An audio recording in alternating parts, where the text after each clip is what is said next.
अस्सलाम वालेकुम नाजरीन। आज हम बात करने वाले हैं मुल्कियत के आने वाले जबरदस्त और सनसनीखेज मोड़ के बारे में, जहां हर नया राज एक और बड़े राज को जन्म दे रहा है। कहानी अब ऐसे मरहले में दाखिल हो चुकी है जहां किसी पर भी आंख बंद करके यकीन करना मुमकिन नहीं रहा। जैसे ही हरियात खत पढ़ती है, उसके हाथ कांपने लगते हैं।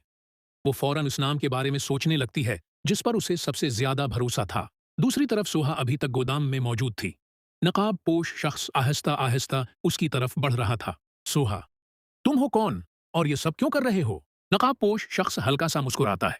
नकाब पोश शख्स, मैं वो हूं जो बरसों से तुम सबकी हकीकत जानता है। इतना कहकर वो अपना निकाब उतारता है। सोहा ये देखकर हैरान रह जाती है क्योंकि सामने वो शख्स खड़ा था जिसे सब लोग कई साल पहले मर चुका समझते थे। सोहा, ये ये नामुमकिन है। इसी वक्त एक और धमाका खेज मोड़ आता है। हरियात को अचानक एक वीडियो मौसूल होती है। वीडियो में एक शख्स खानदान के खिलाफ साजिश की मंसूबाबंदी कर रहा होता है। लेकिन जब वीडियो का चेहरा वाज़ेह होता है तो हुर्रियात के होश उड़ जाते हैं। वो शख्स कोई और नहीं बल्कि खानदान का सबसे काबिल एतमाद फर्द होता है। अभी हरियात उस सदमे से बाहर भी नहीं निकलती कि अचानक उसे मालूम होता है कि वीडियो एडिट की गई थी और असल मुजरिम कोई और है। इधर भाई एक खफिया मुलाकात के लिए जाता है।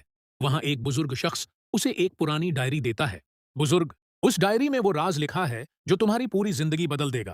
भाई जैसे ही डायरी खोलता है, उसे पता चलता है कि खानदान की तमाम जायदाद और मुल्कियत के असल कागजात किसी और के नाम पर मुंतकिल किए जा चुके हैं।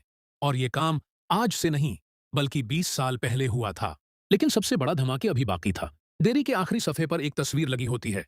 तस्वीर में हरियात, सोहा और भाई के साथ एक चौथा शख्स भी मौजूद होता है। भाई हैरत से कहता है, ये कौन है? तभी बुजुर्ग जवाब देता है, ये वो शख्स है जो वापस आ चुका है और अब वो अपनी खोई हुई मुल्कियत लेने आया है। उसी लम्हे घर की बजली चली जाती है। दरवाजा खुद ब खुद खुलता है और एक प्रासरार आवाज गूंजती है, हिसाब शुरू हो चुका है। तमाम अफराद खौफजदा होकर दरवाजे की तरफ देखते हैं, लेकिन वहां कोई नजर नहीं आता। अब सवाल यह है कि वो प्रासरार शख्स कौन है? असल मलकियत का वारिस कौन निकलेगा? और खानदान के अंदर छुपा गुदार आखिर किसके लिए काम कर रहा है? हिसाब शुरू हो चुका है। यह आवाज सुनते ही सब लोग खौफजदा हो जाते हैं। भाई फौरन दरवाजे की तरफ बढ़ता है, लेकिन बाहर कोई मौजूद नहीं होता।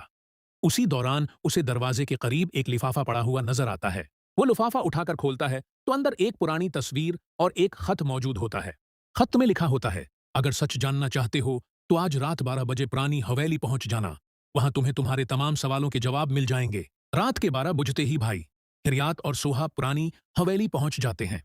हवेली के अंदर अंधेरा और सुनाटा छाया हुआ होता है। अचानक ऊपर वाली मंजिल से किसी के चलने की आवाज आती है। सब लोग एहतियात से ऊपर जाते हैं। जैसे ही वो एक बंद कमरे के करीब पहुंचते हैं, दरवाजा खुद ब खुद खुल जाता है। कमरे के अंदर एक बड़ी सी मेज रखी होती है जिस पर दर्जनों फाइलें और पुराने कागजात बिखरे होते हैं। सोहा एक फाइल खोलती है तो उस जारी है